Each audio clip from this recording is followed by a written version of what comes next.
सवाल हैं। देखिए, बड़े सवाल है कि क्या अगस्त सीरीज के पहले दिन तगड़ी तेजी होगी, क्योंकि जुलाई सीरीज के अंत में हमने अनुमान लगाया था कि कमज़ोर रहेगा बाजार और हल्के कमज़ोर रहे भी कल उसी तरह से, लेकिन क्या आज तगड़ी तेजी होने की संभावना है। अगस्त सीरीज का पूरा आउटलुक जानने की कोशिश करेंगे कि पोजिशनिंग किस तरह की बनी है अगस्त सीरीज की, और उस हिसाब से ये मजबूत रहने वाला है कमज़ोर। नई सीरीज में एफआईएस की पोजीशन किस तरह की है वो भी समझना जरूरी, क्योंकि अल्टीमेटली एफआईएस का एक्शन ही बाजार का डायरेक्शन तय करता है। अमेरिका ईरान पर क्या बड़े अपडेट हैं आपके लिए, वो भी जान लीजिए, समझ लीजिए। और वोलेटाइल है क्रूड $85 के आसपास ऊपर नीचे होता हुआ, इसका कैसा असर पड़ेगा बाजार पर। डाउ की तूफानी तेजी का कितना फायदा हमें मिलेगा या फिर हम इसे पचा चुके हैं।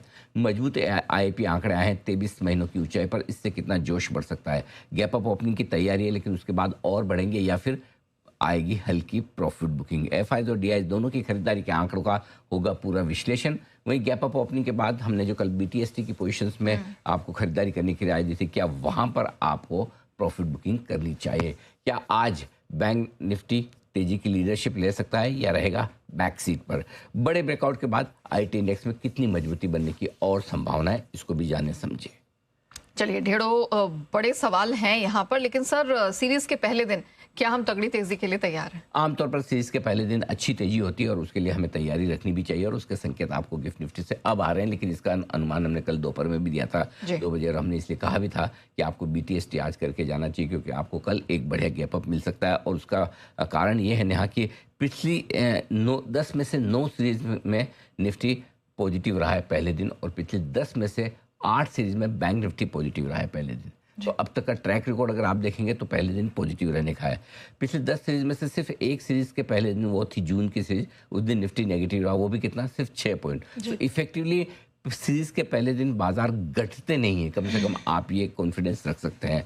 और आज भी ऐसे संकेत तो नहीं है जिससे आपको ये डर लगे कि बहुत ही ज़्यादा खराब है कि जिससे घट ही जाए, तो घटने की संभावना है कम। पहली चीज़, पिछली 12 सीरीज में से निफ्टी 10 सीरीज और पिछली 12 में से 8 सीरीज में बैंक निफ्टी पहले दिन पॉजिटिव रहा है। ऐसे में आज मजबूती की संभावना पूरी है, और इसीलिए हमने कल दोपहर पूरे भरोसे के साथ बीटीएसटी करने की राय दी थी। और आई एम श्योर कि बीटीएसटी अगर हमारे दर्शकों ने किया है तो आज अच्छा मुनाफा बनेगा भी, और मेरा ये मानना है कि अगर मुनाफा बनेगा, और इसीलिए मैं बता भी दूं, अगर 24,125 से लेकर 24,175 की रेंज में कहीं शुरुआत होती है तो आपको अपने बीटीएसटी ट्रेड पर प्रॉफिट बुक करना चाहिए। ये भी साफ साफ अभी बता रहा हूँ मैं। बिल्कुल, ये तो हमने आपको बीटीएसटी करने की रिकमेंडेशन दी ही थी, लेकिन उसके बाद एक्सपायरी पर गिरावट रहेगी, इसको भी हमने सबसे पहले भांपा था। और एक्सपायरी पर निफ्टी, बैंक निफ्टी, इसमें लगातार छठी बारी गिरावट देखने को मिली है। ये एनालिसिस भी हमारी सबसे सटीक साबित हुई। 5 की 5 एक्सपायरी में एक भी एक्सपायरी ऐसी नहीं रही जहाँ पर निफ्टी और बैंक निफ्टी पर 80 पॉइंट से लेकर 488 पॉइंट तक की कमजोरी रही। 11 में से 10 एक्सपायरी निफ्टी नेगेटिव रहा है। बैंक निफ्टी की 11 में से 8 एक्सपायरी नेगेटिव रही है। मतलब एक्सपायरी के दिन, इस लिहाज से हिस्टोरिकल डेटा आपको कहते हैं कि ज़्यादा तेजी की उम्मीदें मत रखो, थोड़ा प्रेशर रहता है। अभी तक तो यही बता रहे हैं। बैंक निफ्टी का तो क्लियर कट है, बहुत साफ है, इससे 57,000 के ऊपर क्लोजिंग हो नहीं सकती। जितना जोर लगाना है लगा ले। अगर बैंक निफ्टी 57,000 नहीं पार कर सकता 200 पॉइंट भी, तो फिर निफ्टी के लिए 24,000 के ऊपर कर पाने में थोड़ा चैलेंज है। और 56,800 के नीचे 56,600 56,700 तक आना चाहिए बैंक निफ्टी, और वहां पर अगला बढ़िया सपोर्ट है, वहां तक रुक सकता है।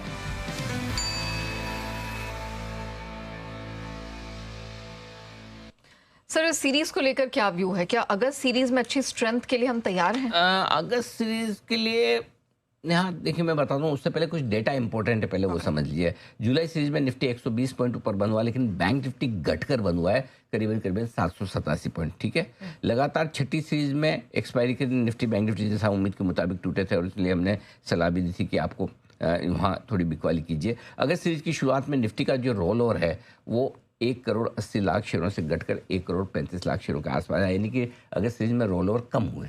पहली चीज ये काफी कम हुआ। निफ्टी का रोल ओवर घटकर 80% की जो ऊपर था वो 72% के नीचे आ गया, यानी कि निफ्टी में काफी हल्के रोल ओवर हुए हैं। हल्की सी जो मजबूती दिखी उसमें रोल ओवर कम की। अब रोल ओवर कौन से कम हुए? लॉन्ग कम हुए। क्यों, कैसे, ये समझिए। एफआईएस की सीरीज की शुरुआत में जो पोजीशन है वो 8.7% पे इंडेक्स फ्यूचर्स लॉन्ग में, ठीक है, और ये अक्टूबर 2025 के बाद, ठीक है ना, 10 महीनों में सबसे लोएस्ट लेवल पे आपने लॉन्ग पोजीशन की शुरुआत की थी। अक्टूबर 2025 में 8% थी, इस वक्त 9.5% के आसपास है। यानी और लगातार 13वीं सीरीज ऐसी है जहां 21.3% यानी कि राउंड फिगर में 22% मान लें, 22% के नीचे एफआईज की लॉन्ग पोजीशन की शुरुआत होती दिख रही है। यानी कि एफआईज बहुत ज़्यादा लॉन्ग पोजीशन को अगली सीरीज में ले जाने के मूड में है नहीं, और शॉर्ट पोजीशन को अभी भी कैरी कर रहे हैं, ये है अब तक। तो पहली चीज़ ये, हल्के रोल ओवर, एफआईज की लॉन्ग पोजीशन कम।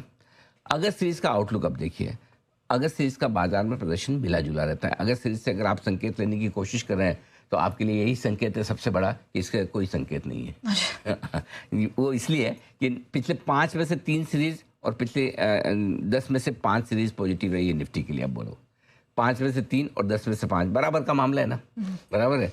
तो उस हिसाब से छठी सीरीज अगर हो सकता है एक नेगेटिव हो जाए, जैसे हाँ एनीबॉडीज गेस, वो टॉस ऑफ कॉइन वाला मामला है, ठीक है। बैंक निफ्टी का भी हाल वैसे ही, पिछले 5 में से 2 सीरीज नेगेटिव रही, 10 में से 5 इसकी भी रही है। तो कुल मिला के आपके लिए संकेत साफ नहीं है। तो अब आपको बजाय सीरीज के डेटा के आपको अपना मार्केट आउटलुक बाकी चीज़ों से बनाना पड़ेगा। और वो थोड़ा सा बेहतर होता हुआ दिख रहा है, जो हम आगे डिस्कस भी करेंगे। जैसे कि अगर मिडिल ईस्ट का तनाव थोड़ा कम हो जाए, क्रूड थोड़ा सा नीचे आ जाए, कोरिया जापान वगैरह एआई ट्रेड रिवर्स होते दिख रहे हैं, फिर उसके ऊपर आपकी एफआईज की बिकवाली कम होती दिख रही है। तो ये सारे संकेत हैं जो पॉजिटिव साइड पर ज़्यादा है। और उस लिहाज से अगर आप देखें तो संभावना इस बात की बन जाती है कि फिर ये सीरीज थोड़ी बेहतर रहनी चाहिए। तो हल्का सा एक्सटर्नल फैक्टर्स पॉजिटिव साइड पर है, डेटा न्यूट्रल है। अच्छा, डेटा के हिसाब से ना तेजी ने मंदी आप अपना डिसाइड करो। और जब आपको डेटा के हिसाब से डिसाइड नहीं करना होता तो फिर आप न्यूज़ फ्लो से डिसाइड करते हैं, ट्रिगर्स से डिसाइड करते हैं, और ट्रिगर्स ठीक ठाक है। मामला तेजी और मंदी का बराबरी का है, लेकिन देखते हैं ट्रिगर्स कौन सा ट्रिगर। अब यही है कि मिडिल ईस्ट वाला तनाव बढ़ जाए, वापस से आपका क्रूड 90-100 हो जाए, तो फिर आप लटक जाएंगे। और अगर यही थोड़ा तनाव घट जाए, आ जाए वापस आप 70-72 पे, 80 के नीचे, फिर बढ़ जाएंगे। तो कुल मिला के बात यह है कि सीरीज आपको साफ संकेत शुरुआत में नहीं दे रही, नहीं दे रही, क्या करें। लेकिन आज के लिए क्या लग रहा है?